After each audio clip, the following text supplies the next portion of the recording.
Lo sentite? Il suono dell'acqua che svanisce nel verde della natura. Qui dove il canto degli uccelli si disperde tra le distese verdeggianti di queste terre incontaminate, dove l'uomo vive in armonia con ciò che lo circonda. È il biotopo di Flambro, terra di risorgiva, dove il mulino settecentesco continua la sua macinazione per mantenere vivo il ricordo di un tempo passato.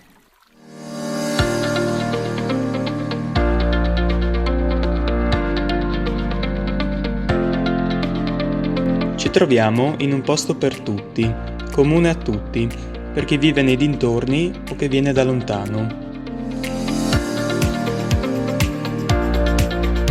Un posto immerso nel verde.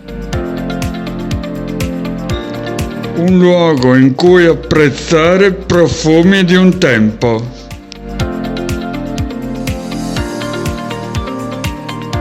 Un posto dove nessuno viene lasciato indietro, dove nulla è lasciato al caso. Ricco di storia e di cultura.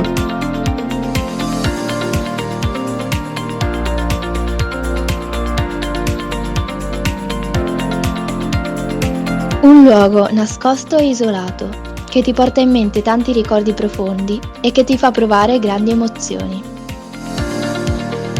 Difficoltà, ostacoli, tutto ciò qui non ha importanza. Qui, dove si entra in un'altra dimensione, catturati dalla storia e dalla curiosità, dove tutti hanno l'opportunità di scoprire ed assaporare il passato.